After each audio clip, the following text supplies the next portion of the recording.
We must wage what I have called total war against public enemy number one in the United States, the problem of dangerous drugs. One of those who would use marijuana was the president's son. I support a change in law to end federal criminal penalties for possession of up to 1 ounce of marijuana. And by next year, our spending for drug law enforcement will have more than tripled from its 1981 levels. So tonight, I'm proposing an increase of $321 million in federal spending on drug treatment. President Clinton admits he smoked weed and had some mandatory minimum been around had he been caught, and yet he's presiding over a system that locks people like you up. And the drug trade supports terrorist networks. When people purchase drugs, they put money in the hands of those who want to hurt America, hurt our allies. I think that a lot of times we have been so focused on arrests, incarceration, interdiction, that we don't spend as much time thinking about how do we shrink demand.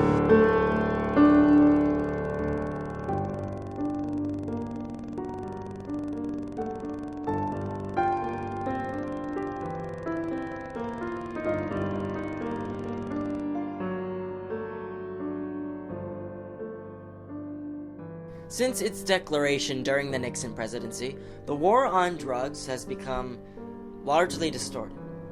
What started as an $84 million stipend in the government's budget has transformed into a nearly $24 billion behemoth. Before 1914, hard drugs were used for aches and pains, but after an increase in recreational use and subsequent addiction from these prescribed medications, the Harrison Narcotics Act of 1914 was signed into effect, restricting manufacturing of cocaine, heroin, and marijuana. Between 1915 and 1938, the Harrison Narcotics Act led to the incarceration of nearly 5,000 physicians, thus beginning the negative rhetoric towards illicit drug use. With drug use still increasing, President Herbert Hoover established the Federal Bureau of Narcotics in 1930 and appointed drug prohibitionist Harry Anslinger as its commissioner. In response, many youth saw this as an intrusion of their civil liberties. Drugs then became a growing symbol against authority and gave birth to the beat generations of the 1950s and the hippie generations of the 1960s and 70s, who necessitated going against the mainstream and fighting against drug criminalization. This, unfortunately, led to a further increase in use and overdose in the late 1970s. Though Reagan and Bush increased funding for the war on drugs to prevent further recreational use and death by overdose, drug use neither went down nor did death by overdose become less common. Brandeis University's Heller School for Social Policy and Management revealed that death by overdose from pharmaceuticals like oxycodone, methadone, and others went from 4,000 in 1999 to nearly 16,000 by 2009. What started as a well-intentioned plan to assist those being negatively affected by drug use turned into an ineffective institution which furthered drug use and created ways for authorities to incriminate those suffering.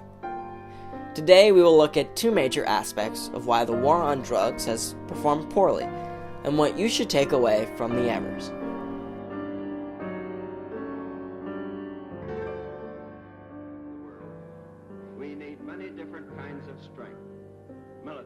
While the President's opinions of the war on drugs alternate, the institution of mandatory minimums established by the Boggs Act of 1951 has continued unabated, causing many issues. Even though drug use is generally equal between all races and ethnicities, there is a great discrepancy between incarceration and sentencing of whites and minorities. Drug Policy Alliance reports in a January article that there were more than 1.5 million drug arrests in the U.S. in 2013.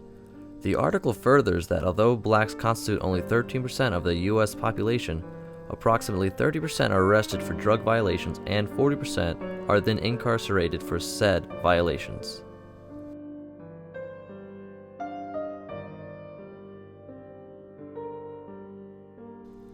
The Drug Policy Alliance article also notes that judges are twice as likely to pursue a mandatory minimum sentence for a black criminal rather than a white one. These graphs provided by the Bureau of Justice Statistics shows how the number of blacks and Latinos in state and federal prisons far outweigh the number of whites. And this is because mandatory minimum sentencing laws disproportionately impacts minority communities. Mandatory minimum sentencing was popularized under the Reagan and Bush administrations, who believed that greater incarceration and tighter drug laws were the key to fixing the drug problems plaguing the nation.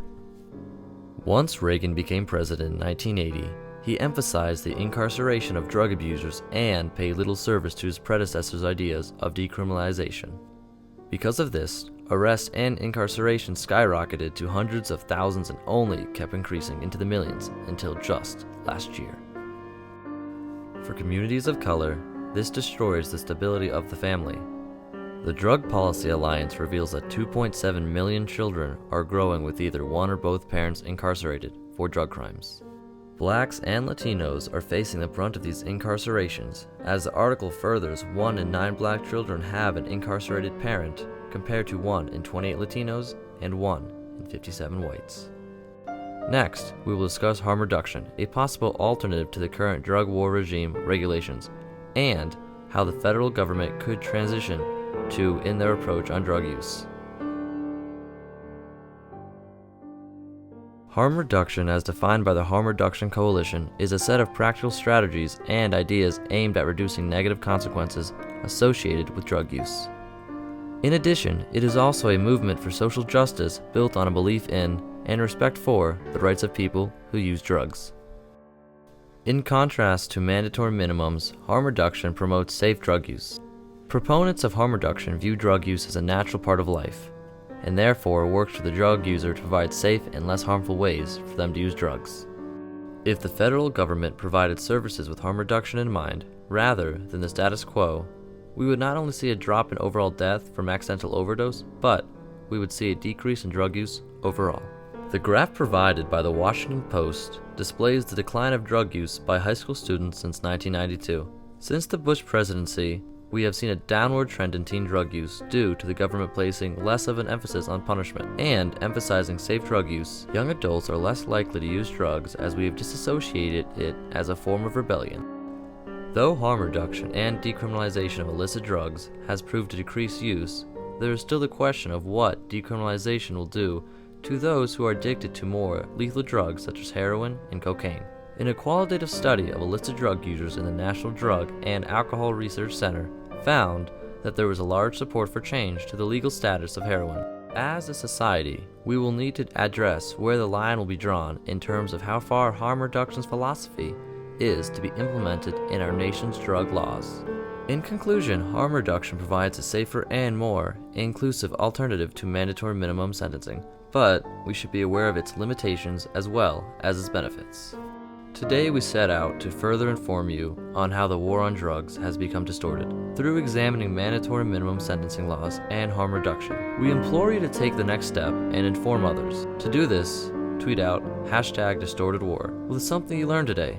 In addition, go to our Facebook page. There you will find a digital activism toolkit, which you can use to further inform yourself and others about the war on drugs. With any luck, we can change the negative rhetoric against drug use and help groups like Vocal NY and Amend the Rave Act, who are being negatively affected by this 40-year war.